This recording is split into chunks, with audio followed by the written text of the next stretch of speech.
ఇంటికి 200 యూనిట్లు ఉచిత కరెంట్ ఇవ్వాలన్న ఆలోచన చేసినవా? పేదవాడు ఆత్మగౌరవంతో బ్రతకాలి అంటే ఇందిరమ్మ ఇండ్లు ఇవ్వాలన్న ఆలోచన ఏనాడైనా చేసినవా? ఆరోగ్యశ్రీ పథకాన్ని నిర్వీర్యం చేసినావు. 10 లక్షల రూపాయలు వాళ్ళకి ఇన్సూరెన్స్ ఇవ్వాలన్న ఆలోచన ఏనాడైనా చేసినవా? ఇవాళ అందుకే ఆడబిడ్డల్ని ఆదుకోవడానికి 500 రూపాయలకు సిలిండర్ ఇచ్చి ఆడబిడ్డల్ని ఆదుకోవాలి, కట్టెలపై కష్టాల నుంచి వాళ్ళని కాపాడాలి అని తొందరలోనే మా ఆడబిడ్డల కోసం 500 రూపాయలకి ఇంటింటికి సిలిండర్ ఇచ్చే బాధ్యత మా మంత్రివర్గం తీసుకున్నది. 1,00,000 మంది ఆడబిడ్డలతోని ప్రియాంక గాంధీ గారిని రప్పించి 1,00,000 మంది ఆడబిడ్డల సమక్షంలో సిలిండర్ 500 రూపాయల కార్యక్రమాన్ని తొందరలోనే మీ ప్రభుత్వం మన ప్రభుత్వం తీసుకోబోతుంది అని చెప్పి మా మిత్రులందరికీ నేను చెప్పదలుచుకున్నా. అదేవిధంగా మిత్రులారా, ఇంటికి ఉచిత కరెంటు 200 యూనిట్ల వరకు ఇస్తామని ఆనాడు చెప్పినాం. పోయిన సంవత్సరం ఎవరెవరు ఎంతెంత వాళ్ళ ఇంటికి కరెంటు వాడినరో ఆ లెక్క కట్టి ప్రతి ఇంటికి తెల్ల రేషన్ కార్డు ఉన్న వాళ్లకు 200 యూనిట్ల వరకు తొందరలోనే ఉచిత కరెంటు మీ ఇంటికి ఇచ్చే బాధ్యత, మీ కుటుంబాలను ఆదుకునే బాధ్యత మన ప్రభుత్వం తీసుకుంటుంది, పేదల ప్రభుత్వం తీసుకుంటుంది. ఆ ఎల్లా ప్రగతి భవన్ అనే పేరు మీద పెద్ద గడిని నిర్మించుకొని కష్టాలు చెప్పాలి అని గద్దరన్న పోతే ఎర్రటెండకు మిట్ట మధ్యాహ్నం 3 గంటలు నీ గేటు దగ్గర నించోబెట్టినావు కదా కేసీఆర్. ఈ పాపం ఊరికెపోతుందా అని నేను అడుగుతున్నా. అందుకే కదా పార్టీని మొన్న జరిగిన ఎన్నికలలో బొక్కలు ఇరగొట్టి బోర్ల బొక్కలేసి గుణపాఠం చెప్పిండ్రు. గద్దరన్న ఉసురు తలిగింది కాబట్టి మీ బొక్కలు ఇరిగిన బిడ్డ, అది గుర్తుపెట్టుకోండి అని నేను చెప్పదలుచుకున్నా. అందుకే మిత్రులారా, ఇవాళ ఈ ప్రభుత్వం మీది మనది, ఈ ప్రభుత్వం పేదోళ్ళది. ఈ పేదోళ్ళ ప్రభుత్వంలో ఆదిలాబాదును దత్తత తీసుకుంటాం.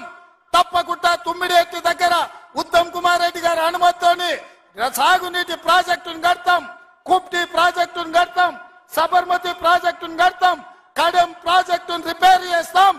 ఈ ప్రాంతాన్ని సాగునీటి రంగంలో పైనుంచి వస్తుంటే మా కొండ సురేఖక్క చూపిస్తుంది, కింద క్రేన్ పెట్టి బాయి తవ్వుకుంటారు నీళ్ల కోసం, సాగు నీటి కోసం.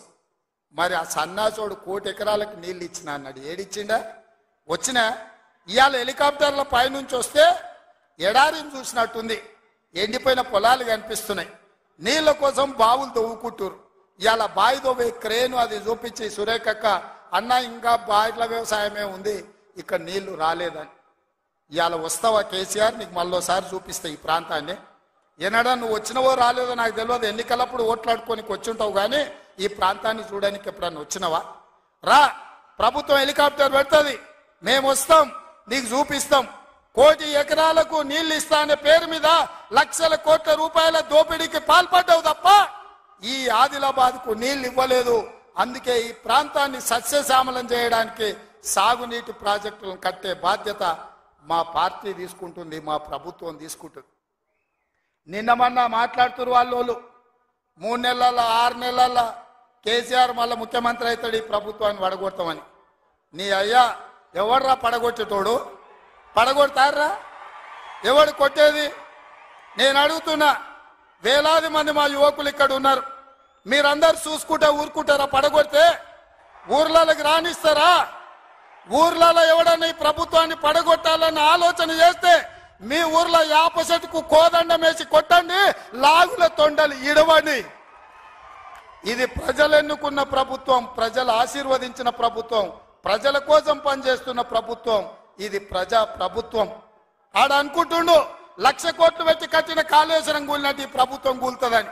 నీ అయ్యా నువ్వు దోపిడీకి పాల్పడ్డావు కాబట్టి ఆ కాళేశ్వరం గాలి వస్తే కొట్టుకుపోయింది.